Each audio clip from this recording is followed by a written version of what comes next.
France and Canada have denounced as unacceptable the treatment of pro-Palestinian activists who were on board a Gaza-bound aid flotilla intercepted by Israeli naval forces. Israel's ambassadors to the countries were summoned after far-right National Security Minister Itamar Ben-Gvir posted a video showing himself taunting activists, kneeling on the ground with their hands tied behind their backs. Britain's Prime Minister Keir Starmer is facing the biggest crisis of his leadership after Labour's bruising council election losses caused panic inside the party. As Nigel Farage and Reform UK gain ground, we examine why Starmer's authority appears to be slipping before any formal challenge has even begun, and whether Britain is entering another period of political instability. In this episode, Board of Peace, which was founded by United States President Donald Trump in January to oversee the administration and reconstruction of the Gaza Strip, is facing a crippling cash crunch that threatens to derail its ambitious $70 BN reconstruction plan for the devastated enclave. The US-led board recently reported a critical gap between its financial commitments and actual disbursements, warning of an urgent liquidity crisis, according to the Reuters news agency. On the agenda at this week's Russia-China summit between Presidents Vladimir Putin and Xi Jinping is the long-delayed Power of Siberia 2, POS-2 project, a proposed 2,600 kilometres, 1,616-mile natural gas pipeline that would carry Russian gas from Western Siberia through Mongolia to China. On Wednesday, the two countries said they had reached an understanding about the route and construction of the pipeline, but other details have yet to be negotiated. at least 8 people have been killed in Israeli attacks on southern Lebanon in the latest violation of an ongoing ceasefire agreement, according to Lebanon's state-run national news agency, NNA. Israeli fighter jets struck in the village of Duer on Wednesday, killing 5 people and injuring 2 others, NNA reported. Several homes were flattened in the attack, the agency said. Enterprise software giant Intuit is letting go 17% of its staff, or about 3,000 people, as it seeks to divert resources towards baking in AI into its products, Reuters reported, citing an internal memo sent to employees. The memo by CEO Sasan Goudarzi said the layoffs are meant to reduce complexity by simplifying the company's corporate structure and help it focus on AI efforts, according to Reuters. President Trump's namesake cell phone provider and smartphone maker Trump Mobile is leaking customer data, including mailing addresses and email addresses, according to reports. On Tuesday, YouTubers CoffeeZilla and Penguin Zero, who both said they ordered Trump Mobile's gold-coloured T1 phone, said they had been alerted by a researcher who found the exposed data online. Pakistan's food imports during the first 10 months of the current financial year increased by 13.81% compared with the corresponding period of last year, according to the Pakistan Bureau of Statistics. During July-April FY26, food commodities worth $7.848 billion were imported, compared with $6.898 billion during the same period of the previous fiscal year. The government of Sindh has announced another phase of its pink EV scooter scheme aimed at improving mobility and transportation facilities for women across the province. According to a statement issued by the Sindh Information Department, pink electric scooters will be distributed in Hyderabad on May 22 under the provincial government's Women-Focused Transport Initiative. Israel's far-right National Security Minister Itamar Ben-Gvir posted a video on Wednesday showing detained activists from a Gaza-bound flotilla kneeling with their hands tied behind their backs and foreheads on the ground. The footage, published on Ben-Gvir's account and captioned "Welcome to Israel," shows dozens of activists on the deck of a military boat with the Israeli national anthem blaring, with an Israeli flag, where the minister is seen waving an Israeli flag. Iran's Islamic Revolutionary Guard Corps threatened Monday to impose permits on submarine fibre optic cables passing through the Strait of Hormuz. Here is what you need to know about cable infrastructure in the region and how the threats could play out. Former US Congressman Barney Frank, who famously took on Wall Street and made himself one of the first known openly gay representatives, died on Tuesday night, US media reports. He was 86. Frank, who represented southern Massachusetts in the House of Representatives for over 3 decades, had been living in hospice care at his home in Maine since April. Russian President Vladimir Putin and his Chinese counterpart, Xi Jinping, have signed a joint declaration following their meeting in Beijing, focusing on building a multipolar world and a new type of international relations. The two countries also announced that they had signed a large package of deals, solidifying bilateral cooperation as President Donald Trump completed his ask after United States President Donald Trump for a 2-day summit with Xi. We-day summit Xi with Xi.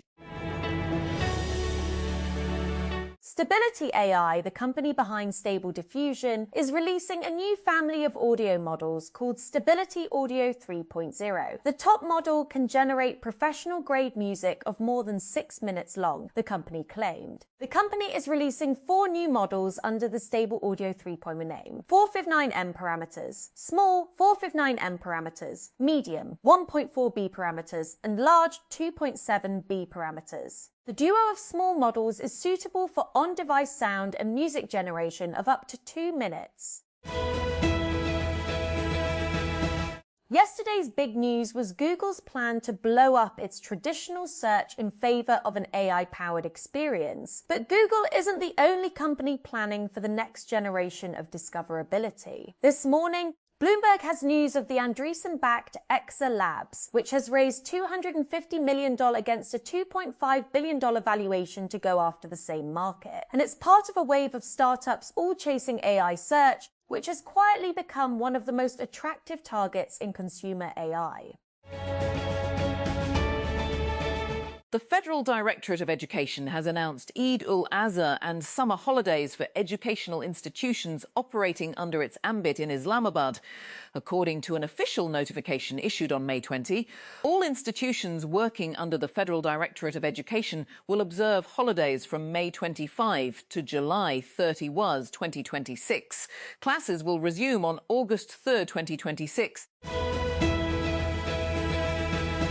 Scientists have successfully created a chicken into the world using an artificial egg for the first time, marking a major breakthrough that could help future efforts to revive extinct bird species such as the giant moa. The development was announced by Colossal Biosciences, which said live chicks were grown inside a capsule designed to function like an artificial egg. The capsule featured a glass top, allowing scientists to monitor the chick's development over several weeks.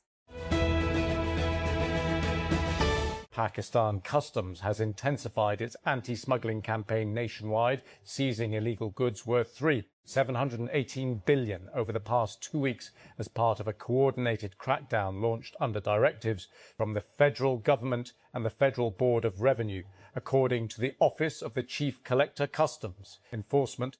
Islamabad, the seizures were carried out by 9 customs enforcement collectorates across the country. Gadani reported the highest recoveries worth Rs 853 million, followed by Sargodha with Rs 700 million and Quetta with 693 million in confiscated goods. In a tent in southern Gaza, Najia Abulahia mourns not only her husband, but also their failure to make the pilgrimage to Mecca, or Hajj, together before he died a year ago because of war and border closures. Before the Israeli invasion of 2023, at least 3,000 Gazan pilgrims made the Hajj every year. The signing of a ceasefire in October that halted major fighting raised Palestinian hopes for renewed travel, but they have been dashed by continued heavy restrictions on movement. Islamabad. The Supreme Court on Wednesday issued notices to the accused in an honour-killing case involving a young woman from Rawalpindi who was murdered after a jirga rejected her choice of marriage. A three-judge Supreme Court bench headed by Chief Justice of Pakistan Yahya Afridi and comprising Justice Muhammad Shafi Siddiqui and Justice Miangal Hassan Aurangzeb issued notices on an appeal filed by the Punjab Prosecution Department against the Lahore High Court. LHC Rawalpindi bench's order granting bail to members of a jirga, including Zafarullah and Rafiqat Mahmud, on February 9, 2026. Karachi. A sessions court in Karachi handed double 15-year sentences to a cleric on Wednesday after finding him guilty of sexually abusing two of his students at a madrasa in the city's Landi area. Additional district and sessions judge Nasir Noor Khan announced the verdict against Qari Mohammed Anwar, whose sentences will run concurrently in two cases of sexual abuse. The United States has imposed sanctions on 4 activists involved in flotilla missions seeking to break Israel's 19-year siege on Gaza, home to 2.3 million people, most of them displaced by Israel's genocidal war on the enclave. The sanctions were announced on Tuesday after at least 430 activists were abducted during Israeli interceptions of aid ships heading towards Gaza, which has been facing shortages of food and other necessities due to Israeli curbs on aid deliveries into the enclave. Israeli lawmakers have voted to advance a bill that would dissolve parliament and pave the way for early elections. In a preliminary reading on Wednesday, 110 out of 120 lawmakers voted in favour and none against, while the rest did not cast their votes. The number of suspected Ebola cases in Democratic Republic of the Congo and Uganda has risen to 600, with 139 suspected deaths. The World Health Organization has said the WHO Emergency Committee met in Geneva on Wednesday, where Director General Tedros Adhanom Ghebreyesus confirmed to reporters that the virus remains a public health emergency of international concern, but not a pandemic emergency. New York City hotel operators and unions have reached an 8-year labour deal covering about 25,000 workers, averting a strike over wages, workloads and staffing levels that had threatened to disrupt the city before the FIFA World Cup, said the head of the Hotel Association of New York City, Vijay Dandapani. The association's president and chief executive said on Tuesday that the mood among owners was overall positive after weeks of negotiations, though the industry made significant concessions. North Korea's first sport team to visit the South in 8 years has reached the Asian Women's Champions League final with Naegohyang Women FC's 2-1 win over Suwon FC Women. Naegohyang came from behind to defeat their rivals from the South amid torrential rain in Suwon on Wednesday in a hard-fought semi-final played in a fair spirit without any major flashpoints. GitHub, the popular developer platform owned by Microsoft, confirmed it was hacked and attackers had stolen data from around 3,800 internal code repositories.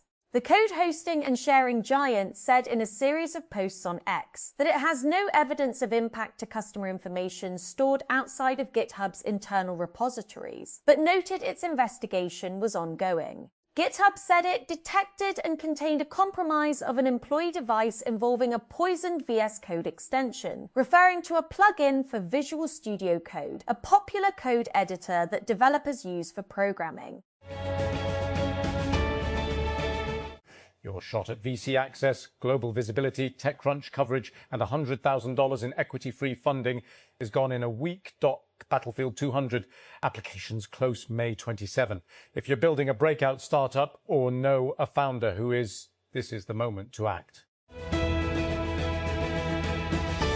NanoCo, the company behind security-focused OpenClaw alternative NanoClaw, has raised an oversubscribed $12 million seed round following a viral launch. Its founders tell TechCrunch the funding was led by Valley Capital Partners and saw participation from Docker Vercel, Monday.com, Slow Ventures and angels like Clem DeLange, CEO of Hugging Face.